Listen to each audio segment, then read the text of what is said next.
Fala, meu povo!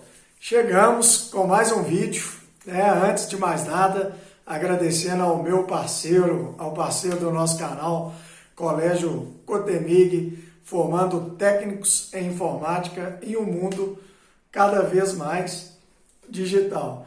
E dessa vez eu peguei a ideia de um vídeo, porque eu estou lendo esse livro aqui, maravilhoso, né? Uma Breve História da Humanidade, Sapiens, do Yuval Noah Harari, que realmente é um espetáculo, é best-seller, é um livro, em alguns momentos ele é até muito duro, porque ele trata os humanos como que eles são mesmo, né? Animais em evolução, somos parte da natureza. E quando você lê ele traz umas verdades ali que impressionam.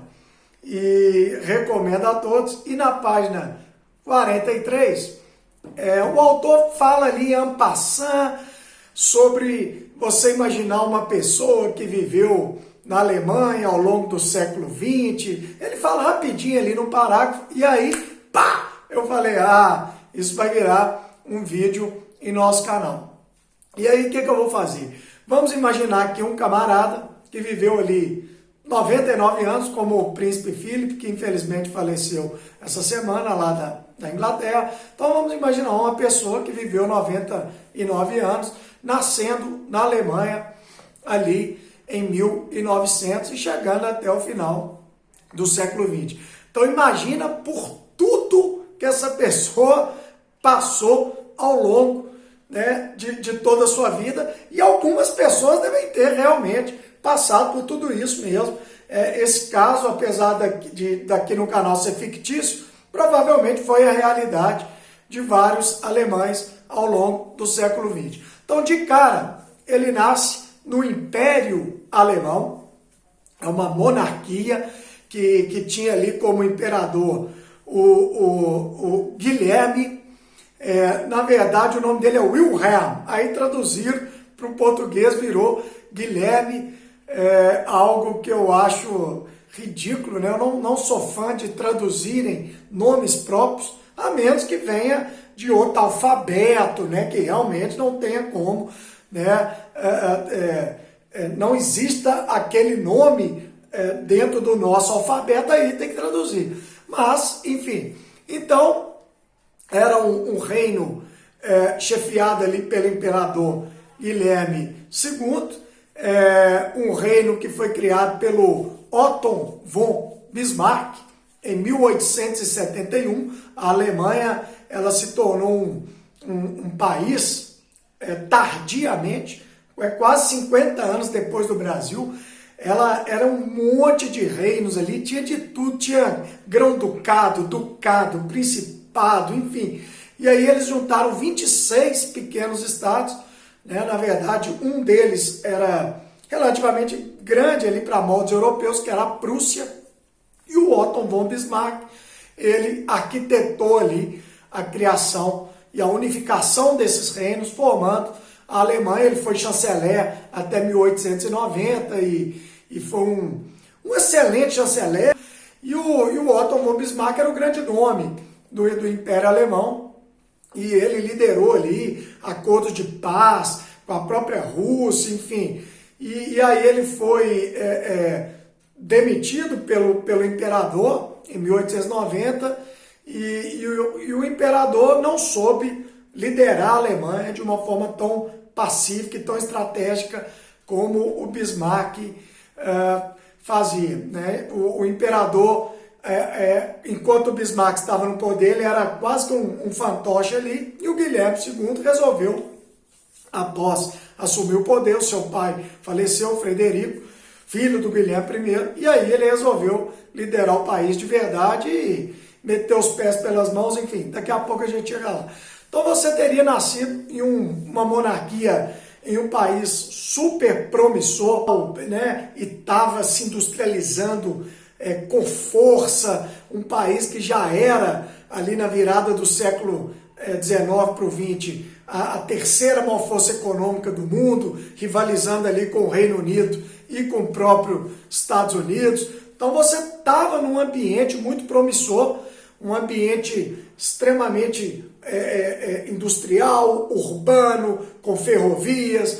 Inclusive, essa industrialização alemã, ela é a cara do povo alemão, né? Eles são os mestres da indústria pesada. Então você teria nascido ali, passado a infância, em um império que tinha territórios na África, apesar de evidentemente não ser um império como o britânico e o francês, mas tinha alguns territórios. Então era um momento muito promissor, tinha um exército poderoso, que colocava medo ali na Europa. Então até os 14 anos de idade você teria passado, eu acredito ali, um momento de otimismo, a menos que você fosse um camponês e tal, porque essa industrialização alemã, ela evidentemente não conseguia comportar todos os empregos de uma população que crescia de uma forma muito rápida. Para vocês terem noção do que eu estou falando, em 1871, quando a Alemanha foi criada, a população era 41 milhões. Né? Já no início do século XX, em 1913, a população já era de 68 milhões. E, evidentemente, essa explosão demográfica, ela cria efeitos colaterais, né? A geração de empregos não acompanha tudo isso e principalmente essa mudança de paradigma de um país rural para um país industrializado, as máquinas, elas vão ocupando o espaço ali do trabalhador braçal e a consequência disso foram migrações. O Brasil mesmo recebeu uma quantidade grande de alemães, até porque alguns eram perseguidos por causa da religião, porque juntou ali, né, um monte de reinos. Então a Prússia, por exemplo, era 2/3 protestante, 1/3 católico, então tinha disputas religiosas, disputas de idioma, né? O Império Alemão queria impor a germanização em todos os reinos, né? Unificar ali a cultura, a língua. Então foi um momento de otimismo, mas também com problemas. E aí o Guilherme II meteu a Alemanha na Primeira Guerra Mundial, foi apoiar ali o Império Austro-Húngaro, ele deixou de continuar um acordo que ele tinha com a Rússia, e aí ele abriu uma frente de batalha no leste contra a Rússia e no oeste contra o maior rival da Alemanha, que sempre foi a França. Inclusive a Prússia, que formou a Alemanha, havia vencido a França pouco antes da unificação da Alemanha, então tinha tomado dela a Alsácia e a Lorena.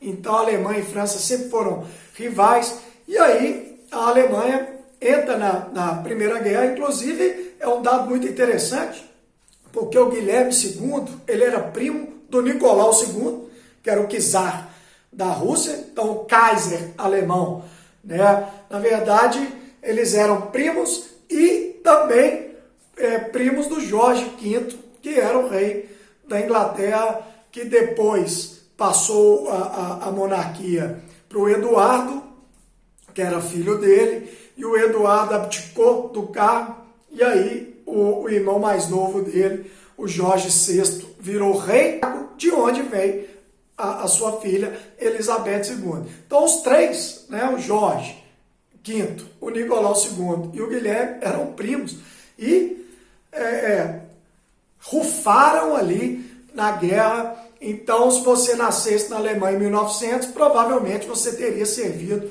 na frente de batalha durante a Primeira Guerra Mundial, que durou de 1914 a 1918. Então, pelo menos no finalzinho ali, com 17, 18 anos, você teria ido para as trincheiras e teria sido derrotado nessa que foi uma das maiores guerras de todos os tempos, de 15 a 20 milhões de mortes. E aí, né, após a Primeira Guerra, você com 18 anos, você entraria num período ali muito obscuro da sua vida e da própria Alemanha, porque a Alemanha não mudou de nome, continuou ali o Império Alemão, mas ela virou uma república. Né? O próprio rei, o imperador Guilherme, fugiu para Holanda, uma fuga assim, meio vergonhosa, mas enfim. E aí, eles apelidaram esse momento da Alemanha, de 1919 a 1933, de República de Weimar, porque o país vira uma república e a Assembleia Constituinte que criou essa nova forma de governo, ela se reuniu na cidade de Weimar. E graças ao Tratado de Versalhes, que impôs ali sobre a Alemanha derrotada pagamento de reparações de guerra, proibiu a Alemanha de ter exércitos, tomou territórios que eram Alemanha. Então 7 milhões de alemães acordaram e estavam em outro país.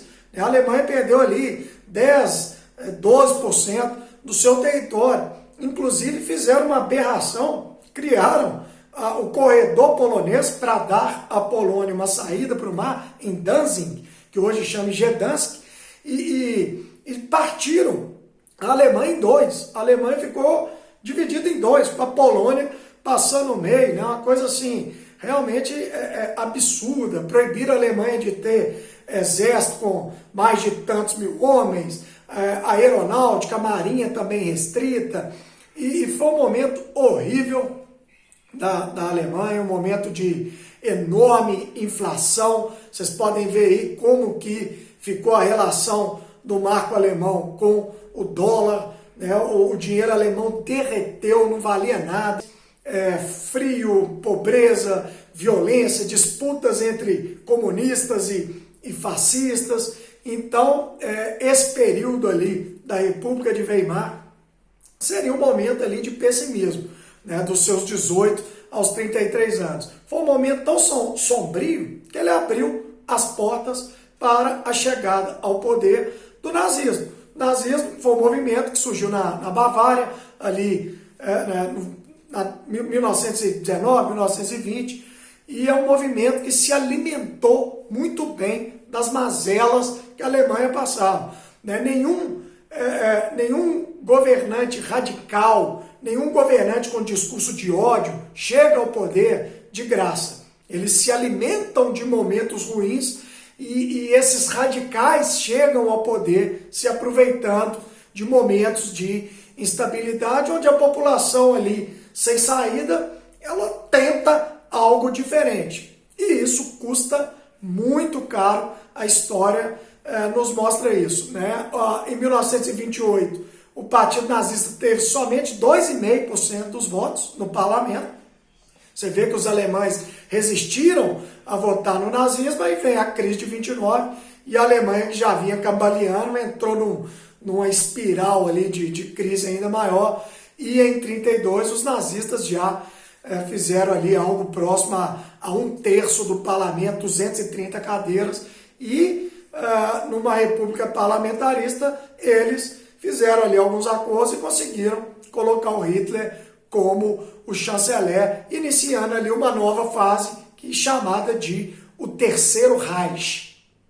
E o Terceiro Reich, ele chega ali como uma grande esperança, né, de uma Alemanha grande novamente, relembrando ali o primeiro reino, o primeiro Reich, que era o Sacro Império Germânico Romano, o império que era uma mistura ali da influência romana com o Império Carolíngio, enfim. O segundo Reich, criado por Otto von Bismarck, que era o reino alemão, citado aí no início do vídeo, e o Hitler e os nazistas criaram aí esse termo. Eles seriam o terceiro reino, o terceiro império, o terceiro Reich, né, trazendo a Alemanha de volta a grandes vitórias, né, a ser um grande protagonista mundial. E realmente o início foi muito promissor. O Hitler investiu muito ali na indústria bélica, diminuiu o desemprego de 6 milhões para 1 milhão,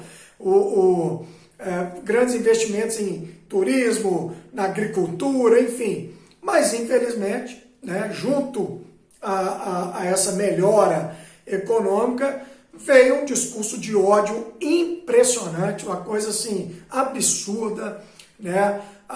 Esse discurso de ódio não foi exatamente uma novidade alemã, né? O antissemitismo já era presente desde a criação do Estado alemão, quase que como uma forma de